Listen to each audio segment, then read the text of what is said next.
안녕하십니까, 노선호입니다. 9월 30일 목요일 저녁입니다. 9월은 추석 연휴가 있어서 그런지 몰라도 참 빨리 지나간 것 같습니다. 주식시장도 별다른 특징 없이 흘러가다가 어제와 그제 좀 급락을 하면서 여러분들을 좀 힘들게 많이 했었는데요. 그래도 오늘 상승을 하면서 양봉을 좀 만들어줬다. 뭔가 어제도 말씀드렸지만 3,550선 정도는 좀 바닥권이다.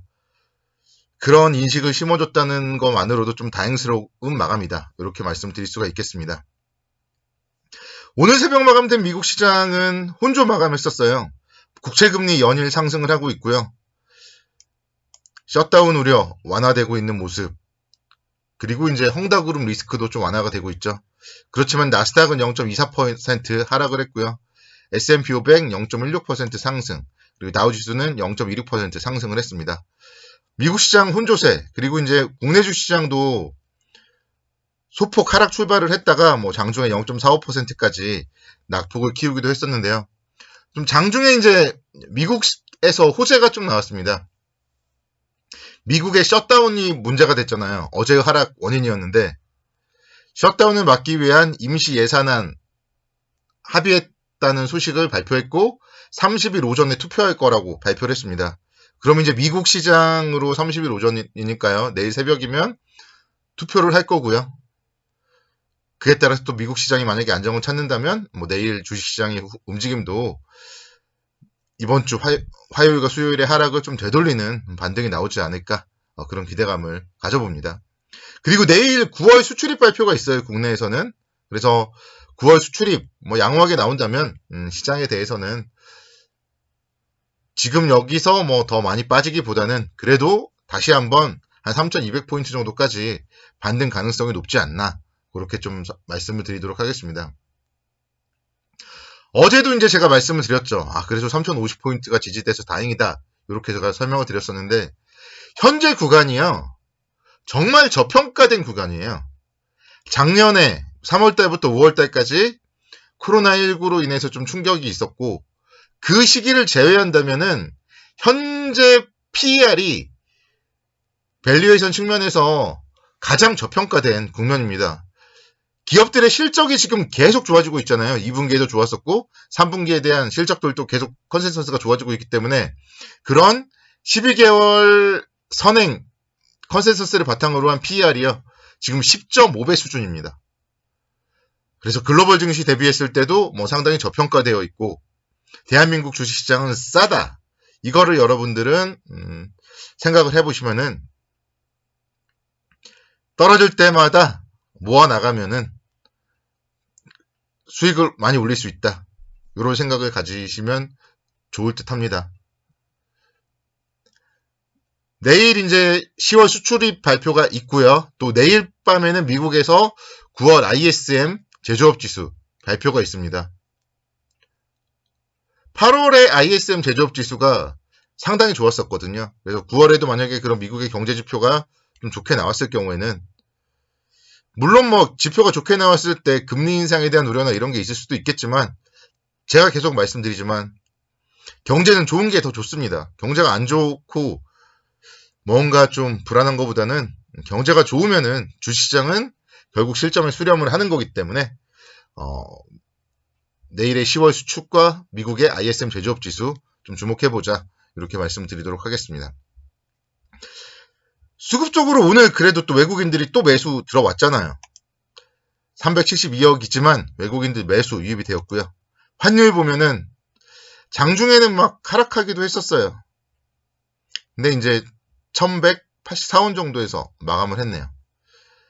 그래서 1180원대에서는 뭔가 서서히 좀 고점이라는 분위기가 있기 때문에 외국인들도 사는 거잖아요. 그래서 너무 걱정할 필요 없다. 이렇게 다시 한번 말씀을 드리도록 하겠습니다. 오늘은 또 종목들 얘기, 어제 종목 얘기를 안 했기 때문에 오늘은 종목 얘기를 좀 자세하게 해보도록 하겠습니다. 거의 오랜만에 말씀드리는 것 같은데요. 제가 이거를 한 3만원대에서 급등하기 전에 한번 언급을 드렸었어요. 5월달에. 그리고 나서 오랜만에 말씀드리는데 엔터테인먼트 관련해서 SM 한번 좀 말씀드려보겠습니다. 사실 이제 오프라인 콘서트가 지금 시장이 죽어 있죠. 그렇지만 이제 위드 코로나 이런 거를 한다면은 오프라인 콘서트 재개에 대한 기대감도 분명 있을 것입니다. 저도 막 가수들의 공연 보고 싶은데요. 그런 관점에서 오늘 SM의 9%의 상승 좀 눈여겨보고 싶습니다. 5월달부터 엄청난 급등이 나왔었기 때문에 그동안 좀 쉬어갔어요. 8월달부터는. 8월달부터 좀 쉬어갔고 그런 가운데서 이제 6만원에서는 어느 정도 좀 바닥을 형성한 게 아닌가 그런 생각이 듭니다. 6만원 선 이제 가면은 계속 75,000원대까지 계속 반등이 나온단 말이에요. 그래서 이런 SM 같은 경우 밀린다면은 역시 이제 위드 코로나 관련한 좀 한 축으로 관심 있게 지켜보는 것도 괜찮지 않을까 뭐 이런 생각에서 말씀을 드리도록 하겠고요. 오늘 NC소프트가 오랜만에 5%대 강세를 기록했습니다. 그래서 게임주들이 사실 그동안 너무 힘들었어요. 그런데 NC소프트도 마찬가지죠. 지금 보시면은요 2월달에 104만8천원부터 55만원대까지 조금만 더 하락했으면은 50% 하락이죠.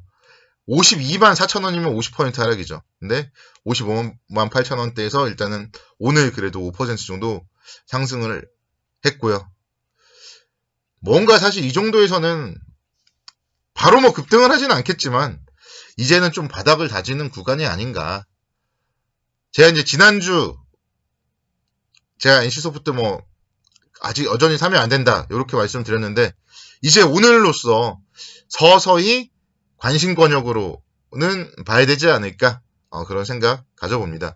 5%대의 장대 양봉 그리고 기술적으로도 21선을 살짝 돌파했다가 윗꼬리를 살짝 만들었어요. 그래서 이제 이 55만원대에서 쌍바닥을 잘 만들 때 관심 있게 좀 지켜보면은 뭐 괜찮지 않을까 이런 생각 해봅니다.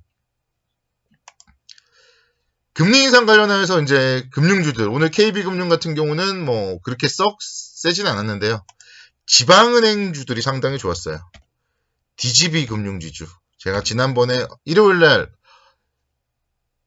말씀을 한번 드렸죠. 2주 전인가요? 일요일날 제가 말씀을 드렸었는데 역시 뭐 그 이후에 지금 계속 지금 상승을 하고 있습니다. 9,930원 이제 뭐 만원대로 종목의 가격대가 바뀌려고 해요. 지방은행주들 DGB 금융지주라던가 BNK 금융지주 모두 상당히 저평가되어 있어요. 그리고 지금의 정말 화두는요. 금리입니다. 금리. BNK 금융지주가 지금 뭐 신고가 기록을 하고 있는데 신고가라고 비싸다고 생각하고 무섭다고 또 떨어지면 어떡할까. 그런 생각으로 이제 접근하시면 안 되고 주식은 항상 올라가는 주식을 봐야 된다고 제가 말씀드리잖아요. 그래서 지방은행주들 계속적으로 관심권역에 넣어두셔야 돼요. 지방은행주들 배당도 많이 줘요. 그래서 고배당주로서 이제 날씨가 썰렁해지고 가을이 오면요.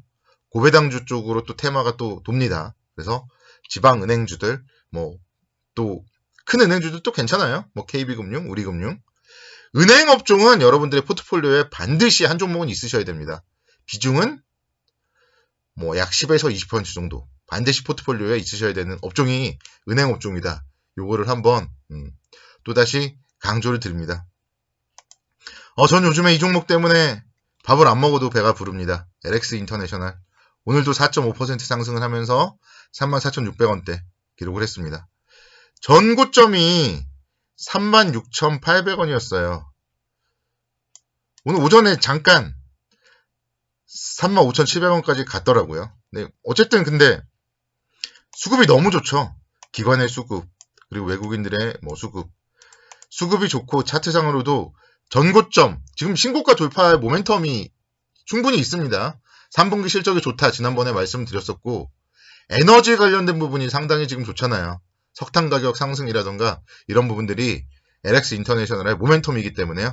보유하고 계신 분들 물론 뭐 언제 팔아야 될지 고민이고요. 또 이러다가 못 팔면은 결국 아무것도 아닐 수도 있겠지만 지금 상태에서는 수급이 살아있고 하기 때문에 조금 더 들고 봐도 좋지 않을까 이런 생각 가져봅니다.